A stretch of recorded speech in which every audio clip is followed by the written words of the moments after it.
வச்சுக்கோங்க. அது நல்லா மக்கி இருக்கணும். அந்த மக்கிற ஸ்டேஜ்ல தான் நீங்க எந்த செடி வச்சாலும் நல்லா வரும். சும்மா எல்லாம் மக்கக்கூடியதெல்லாம் ஒண்ணா போட்டுட்டு உடனே வச்சீங்கன்னா அது சரியா வராது. ஐயோ இது சரியா வரலையே அப்படின்னு சின்ன சின்ன விஷயங்களை தான் நீங்க கவனிக்கிறீங்க. அது சரியா பண்ணீங்கனாலே போதும்.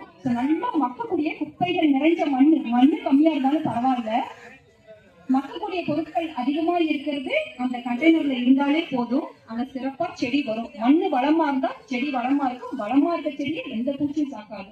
அப்போ ஒரு ஸ்டேஜ்ல அறுவடைகள் எடுப்பீங்க. அறுவடை எடுத்ததுக்கு அப்புறமா மறுபடியும் அங்க ஹெல்த்தியா ஏதாவது ஒரு ஊட்டம் தேவை இருக்குது இல்லையா, அதெல்லாம் நீங்க அடிக்கடி கொடுக்கவே தேவையில்லை. ஒண்ணு நல்லா மக்கக்கூடிய பொருட்கள் நிறைஞ்ச மண்ணா உள்ள போட்டுட்டு அதுல செடி வச்சதுக்கு அப்புறம் மல்ச்சிங் மட்டும் மறந்துடாதீங்க. மூடாக்கு ரொம்ப முக்கியமான ஒரு விஷயம் மூடாக்கு. அப்போ காஞ்ச இலக்கலைகளால ஹெவியா மல்ச்சிங் நீங்க பண்ணிருந்தீங்கன்னா அது மக்கி அந்த மக்கு சத்து கீழே இறங்கிட்டே இருக்கும். அப்போ நீங்க எக்ஸ்டர்னலா எந்த ஒரு இன்புட்ஸும் செஞ்சு கொடுக்க தேவையே கிடையாது. அந்த கரைசல் இந்த கரைசல்னு எந்த கரைசலும் செய்ய தேவையில்லைங்க. நாங்களாம் அப்படிதான் பண்ணிட்டு இருக்கோம். மல்ச்சிங் மட்டும்தான். இல்லைன்னா யோசிச்சு பாருங்க, இவ்வளவு சுத்திட்டு எங்களுக்கு என்ன பாக்குறதுக்கு ஆள் இருக்காங்கன்னு நினைக்கிறீங்களா? அந்த 3 ஏக்கர் நிலத்துல கூட ஒரு ஆள் தான் நான் வேலை செய்வேன். 3 நாள் வாரத்துல அங்கதான் ஷெட்யூல் வச்சுட்டு தான் நான் எல்லாம் பண்ணிட்டு இருக்கிறோம்.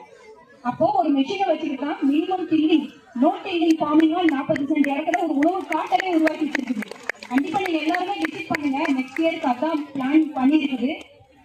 எல்லாருமே விசிட் பண்றதுக்கு நிறைய பேர் வந்திருக்கிறாங்க. ஒரு சிலர்லாம் வந்து விசிட் பண்ணிருக்கிறாங்க. ஸோ நீங்க வந்ததுனாலே தெரியும். அந்த மண் அந்த மாதிரி மாத்திக்கணும். எதுவுமே செய்ய தேவையில்லை. சும்மா விதை விழுந்து கூட அங்க அவ்வளவு காய் காய்ச்சிட்டு இருக்கும். எனக்கு என்ன வேணுமோ அந்த உணவு கடையில வந்து நான் எடுத்துக்க முடியும். அந்த மாதிரி இது. இது வந்து ஃபார்மிங் ஆயிடுச்சு. விதை விழுகுது முளைக்குது. அந்த மாதிரி மாறிடுச்சு. இந்த காய் இருந்து அவ்வளவு சேஞ்சஸ் கொண்டு வர முடியுது. யாரும் ஃபார்மர்ஸ் கிடையாதுங்க. நம்ம எல்லாருமே ஸ்லோ ஃபார்மர்ஸ். ஆனா அந்தந்த போதிய டைம் அவகாசங்கள் கொடுத்து நம்ம பண்ணும்போது அது பெரிய பராமரிப்புக்கு தேவைப்படாது. சோ எந்த ஒரு டில்லிங்கும் பண்ணாம நம்ம பண்ண முடியும். கேட்டாங்க என்ன கொண்டு வரமா